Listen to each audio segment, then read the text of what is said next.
get this finesse stuff going. So enough about that. What I got to do was after the spinnerbait bite, there was none. I did not catch one spinnerbait fish, so I went right to my brush hogs. Those is what did the damage today.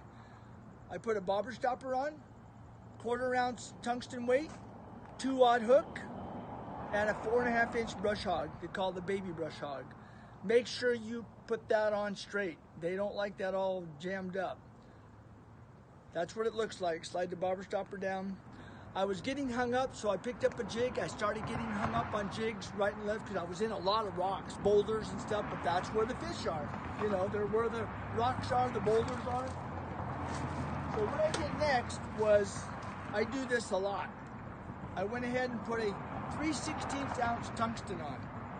Same thing, just a small little tungsten weight, 3/16 of an ounce. I'm using 12-pound fluorocarbon. I'm using XPS fluorocarbon from the Bass Pro Shop, and it is really good. It does not break. I'm telling you, that's the best fluorocarbon I've tried. And I used two baits today, three: watermelon candy, watermelon red, and watermelon gold. So I didn't put a bobber stopper on this. I let this free spool, but I hardly got hung up on that, and I caught the same amount of fish doing that. I worked my way all the way back up to the river, just bouncing back each side of the lake. And by the time I got to the river, it was 9:30 or so. Then the brush hog bite turned on.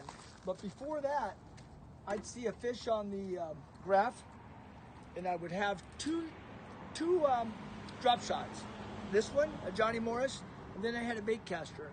I had a Zoom pink worm on that one. Now look at the leader, guys. It's only about 12 inches.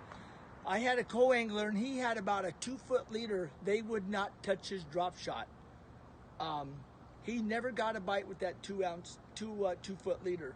He may have got one, but when he went down shorter, he did a lot better. One other thing I was going to tell you about the 5150, I can't say enough about these. Everybody asks me, what is so great about a rubber worm? Everybody has those. For one thing, these rubber worms float. That's huge. So when you're fishing these, that tail stands straight up in the air like that. If you're Texas rigging them, I use a 1/8 ounce Texas. You can use lead or anything you want. Actually, lead works just as good, you know, instead of tungsten. But that worm stands straight up like that. All his worms do, all of them. So you can do shaky heads, Texas rig, drop shot, and they're very buoyant. Another good thing about it is, when it comes out of the little heater thing and stuff like that, of cooking it, you pour a little bit of garlic in there, and it goes right into the worm. So it's baked in, and they smell just like garlic. So think about those. They are an excellent worm. It pulls me out of the hole.